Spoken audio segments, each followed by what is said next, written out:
right, here we go.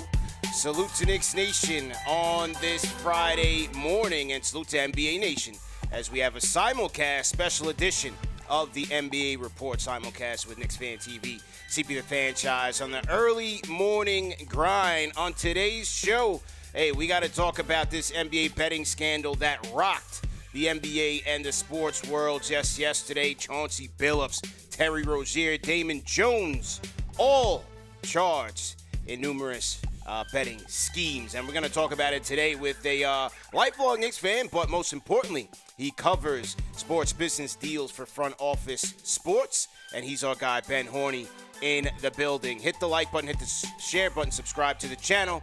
Let's get right into it, man. Ben, welcome to the show, man. How you feeling, man? I'm feeling good, caffeined up. Thanks for having me. Yeah, likewise, man. Got my Knicks coffee as well. Let's talk about it. You were there yesterday. Yes. Southern District of New York or Eastern District? Sorry. Eastern District of New York, Eastern. Yes. FBI press conference. What did you take away from the presser? Yeah, so, it was very interesting. We're sitting there waiting for everyone to come in, and more than 20 law enforcement officials pile in, including FBI Director Kash Patel. You could sense the seriousness of it. We had an idea of what we were getting into. Like, we knew that it was about this alleged sports betting scandal with Terry Rozier. But, in the morning it had broken that he was arrested and that Chauncey Billups was arrested. And, yeah, it was pretty intense.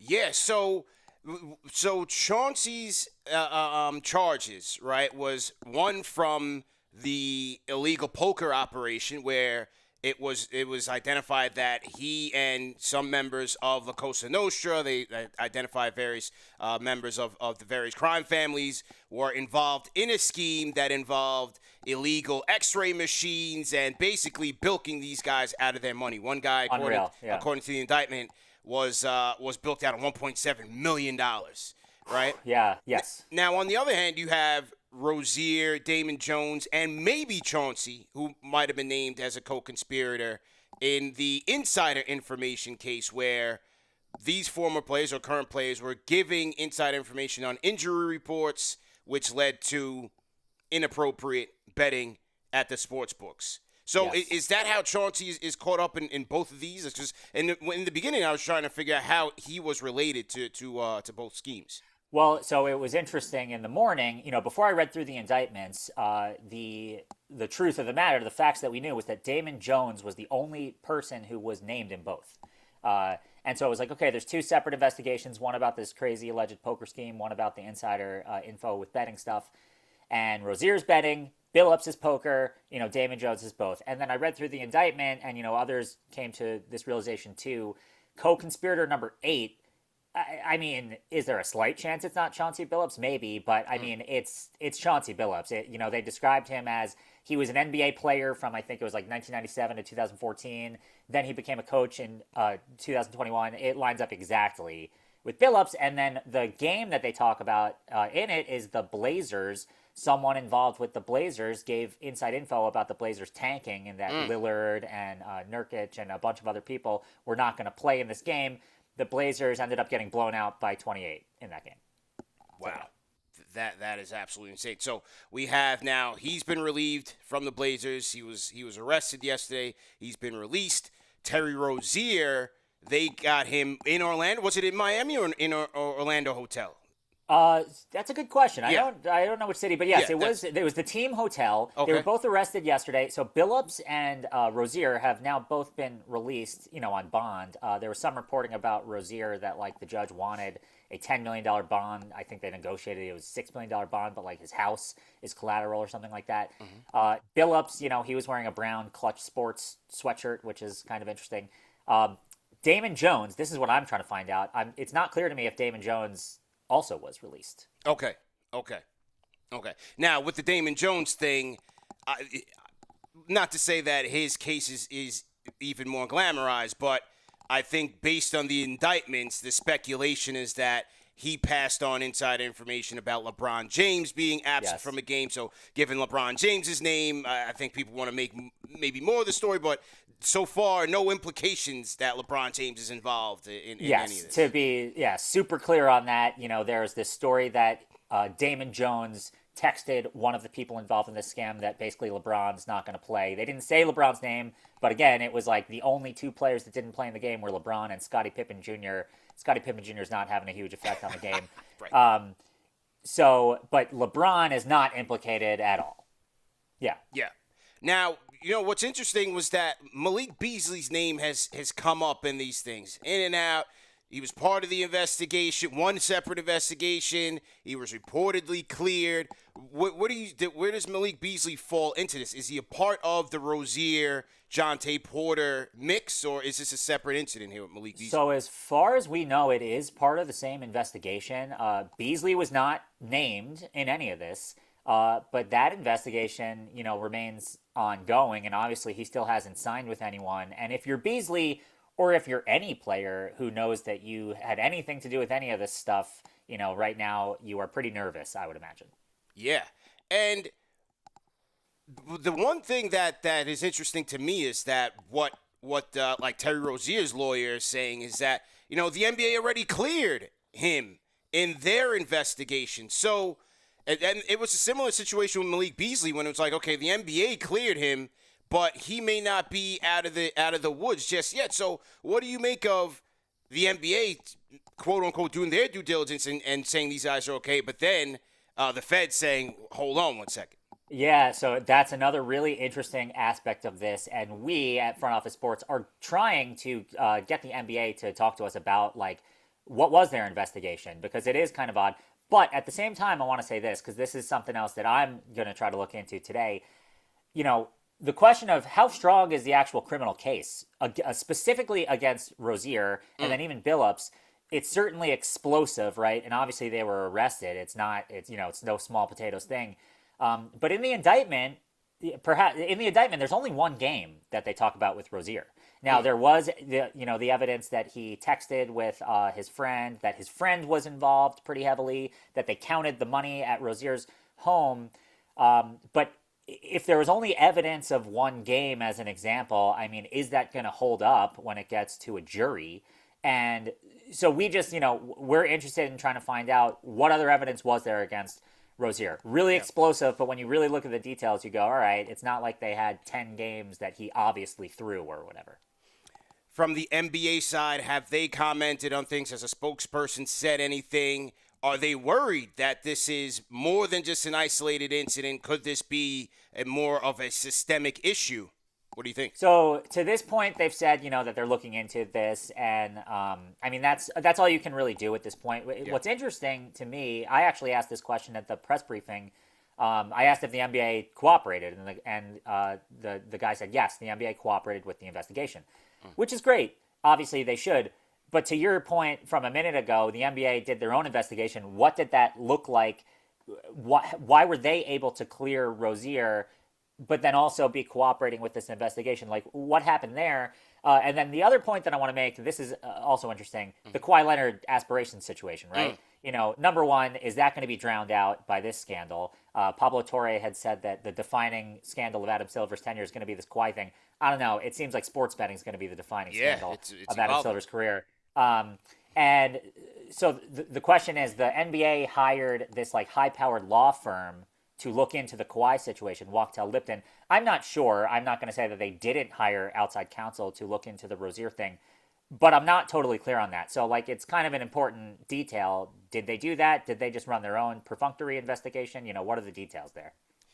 The overall integration of gambling into sports, it's exploding. You have the Supreme Court case that loosened the reins there. You have the leagues and the betting, the sports books partnering. Hey, full disclosure right here on Knicks Fan TV. DraftKings is a sponsor of our show. Full disclosure. You also have sports books in the media space covering the game, right? With full-blown networks here. So, that whole integration in the midst of these scandals, not to say that, the proliferation of it is leading to this, because improprieties and cheating in sports has been going on since the beginning of time, but it's just interesting that we're at this intersection where these two parties are getting closer and closer in deals, and then you still have the cheating going on the side.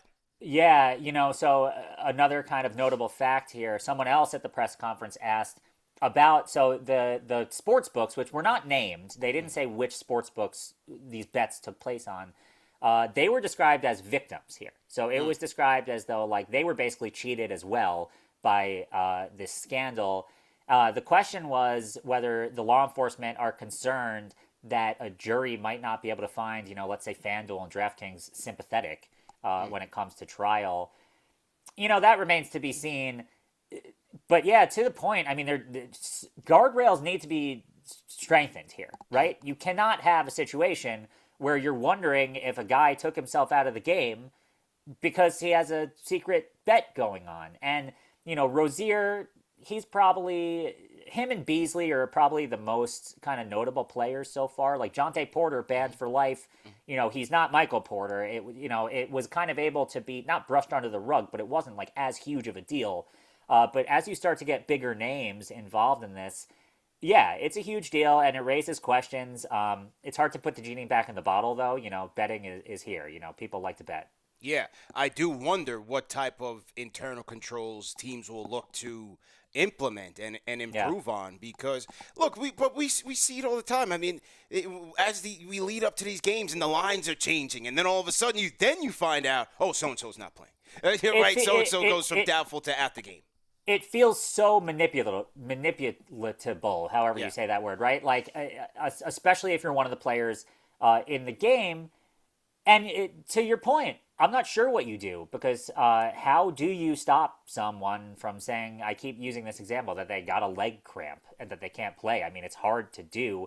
And if people are smart enough to not use cell phones or whatever, like if you just go and meet someone and talk, how can they find you out? And then what's also interesting is that somebody in the chat, shout out to Chaotic Anime Weeb, he says he's talking about the NCAA, where here you have the NCAA is allowing their athletes to bet on pro sports, but at the same time they're investigating their athletes for betting on the sport. Tough timing for the NCAA making these announcements. Yeah. Yeah, no question about it, man. Once again, we're talking to Deals reporter Ben Horney from Front Office Sports. So to everybody in the chat, once again, hit the like button, hit the share button, subscribe to the channel. Look, it's all alleged right now, and these guys will have their day in court, innocent until proven guilty. But on its surface, if these allegations are true, I think the sheer recklessness from these guys, especially Mr. Big Shot, man. Hall of Fame. You won a ring, you're all-star, you're Mr. Big Shot, rising star in the coaching ranks. And the thing with me is, like, if it is true, but what they're alleging, I mean, you're bilking these guys out of their money. And it's not like the moral part of it, the ethical part of it, he could have put his life on the line if he dealing with the wrong guy. You know what I mean? Former Nick, by the way. Former Nick. Yeah. You're putting your life on the line for literally nickel and dimes. When you've made millions. I mean, that's the other question I think all fans and kind of onlookers have. It's like, these guys make so much money. Why do you need to do this? Yeah. Yeah. It's really incredible. Where were the faces of La Cosa Nostra in this press conference? I didn't see any guys. I didn't see any mug shots. Where's all the La Cosa Nostra guys that they supposedly rounded up in this thing? I had that question too, because they said so it was 31 people were arrested. The only ones that, I mean, we're hearing about, the mafia members, but obviously, like, the highlight is, Chauncey Billups is the biggest name, That is certainly the biggest name. And then, Terry Rozier with the text messages. I mean, how do you not, understand that, this whole thing is being monitored? And I believe there was a report where it was like, when they saw the bets were going up on him when he took himself out of the game, it immediately set off fire alarms with the sports book. So you're automatic. You already got caught right in the instant. Yep. Yeah, again, it raises questions about the relationship between the sports books and the league, because if the sports books saw that there was fishy behavior, like, why did it take this massive sprawling investigation by the feds to do something about it? Yeah. Well, we'll see what happens there, man. Well, hopefully no other Knicks are implicated in this thing. We cannot afford to disrupt the orange and blue skies that's going on here in New York and abroad, because right now New York Knicks 1-0 on the season campaign, 81 to go. They got the Celtics tonight. You used to cover the Knicks, man. Talk about your history a little bit. That's right. Well, so like you noted at the very beginning here, I'm a lifelong Knicks fan, so it's been mostly tough goings until the last few years. Although when I was younger in the 90s, I mean, they were great, right? They duped me into thinking I was going to lead this life of, glory. I wrote for postingandtoasting.com, excellent website, under the name Benny Buckets for a number of years, kind of off hours, until 2018, 2019. So I wrote a ton of stories for them. I've covered the Knicks for a long time.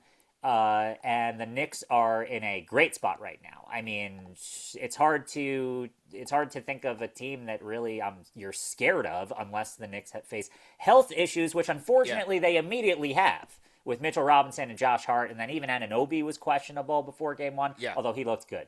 Yeah, and Karl Anthony Towns, grade 2 quad strain. So already we're seeing a stark contrast from last year where they walked into the season relatively healthily, like they didn't have Mitch, and Deuce was kind of in and out, but by and large they had everybody else. Now you're starting the season off, you don't have Mitch, Towns, Hart, so it's you just can't call it. It's hard to prepare. They have a deep roster though, and Mike Brown obviously is willing to play people. I mean, Kolek looked great as well. Yeah, and I thought I was in the building for the opener. Just different, totally different in terms of. And it's funny because we're literally coming off of months where we were so used to a Tom Thibodeau template style standard that we became accustomed to for 5 years. So now it's open at night, and you're seeing Kolek and Brunson playing together, and you see OG at the 5, and the combinations was refreshing on one end, but it was so new.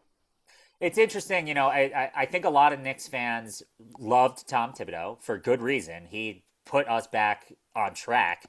And it was kind of concerning when they got rid of him, and it still is what is going to be considered success this year. But you also wonder at the same time, I mean, maybe, they have reached this level and that they did need a change, a refresh, new guys on the court, someone who can trust the bench. They also really boosted their bench this season. Yeah. And also, not to mention, I mean, Deuce McBride, I feel like he cannot be overlooked. He has improved every season. He looks awesome with his new, hairdo. Deuce is vital. Great stuff. Deuce is vital, man. Let the people know, what do you guys got coming in down the pipeline at Front Office Sports, man? You guys are doing a lot in the media space. It's expanding into video. What's new on your end? I mean, we will be covering this gambling and poker scandal comprehensively. I'm working on something else today. We've been doing live events. We just did a live event. It was last week. It feels like it was 5 years ago already at this point. We'll have some of those coming up. You can look at the website, subscribe to our newsletters. We got 3 or 4 of them. Mine is called Asset Class. I can use every subscriber I can get twice a week. One's coming out later today. Lots of stuff. I wrote about private equity. There's a lot more private equity involvement in the NBA than you might realize. They're only allowed limited passive stakes. There's only a handful of actual private equity firms invested, but if you look around the league, the connections are crazy. You got Josh Harris, in his personal capacity owning the Sixers. There's a lot of that sort of stuff. So I kind of dug into that for a story that you'll see today if you subscribe. Well, very much looking forward to it. And this is your first intro here on Knicks Fan TV and the NBA Report. Hopefully won't be the last, man. We hope to bring you back to give us an update on all these stories, man. So keep up the good work, man. Thanks for having me, CP. Absolutely. Once again, that was our guy, Ben Horney of Front Office Sports. Salute to everybody in the chat. Hit the like button, hit the share button, and subscribe to the channel. Boy, oh boy. Mr. Big Shot, what are you doing, man? That one, really got me, man. That's my guy, man. One of my favorite players. Detroit Pistons. I really love that team. Rasheed Wallace, all of that. Mr. Big Shot, what are you doing, man? Bilking dudes out of their hard-earned money, man. You got a guy losing $1.7 million. I mean, I hope for his sake it's really not true, man. I really hope that he gets cleared. But he threw his whole basketball life away. A rising star in the coaching ranks. My goodness. Salute to everybody in the chat. Some from Brooklyn. How you feeling, man? Salute to everybody watching on the NBA Report side. Salute to everybody watching on the KFTV side. Knicks in action tonight against the Boston Celtics, man. Looking forward to that game for sure. Jaylen Brown and company coming in. What will they show off that they learned from Thibs' coaching clinic? You be the judge. Stay tuned for that.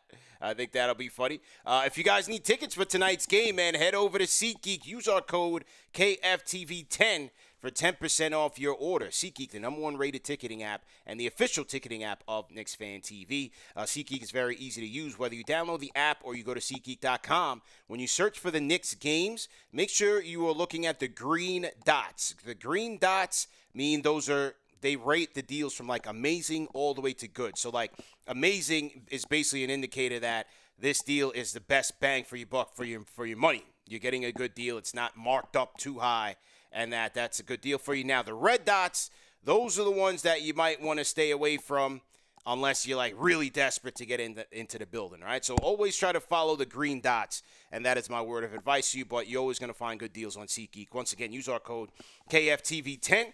For 10% off your tickets. And if you haven't, I think we also have another active code out there of KFTV, which will get you $20 off your order. So both of those are good for up to $20 off your purchase. Hey, take that $20 off, go get you a eat. You know, you're on a date, go get you a glizzy or something, some popcorn, and you're good to go. All right? Shout out to our friends at SeatGeek for sponsoring tonight's show. If you guys are in the NYC area, you can meet us at Slate NY, man, 54 West 21st Street for the KFTV Watch Party experience. Shout out to everybody that had a great time for our season opener event. We had the photo booth. You know, it's really a great time, man. We had the photo booths going there. Shout out my guy Nick Storm. You know, shout out to Team KFTV. There's KFTV Kenny. He's in there. He's selling the KFTV merch.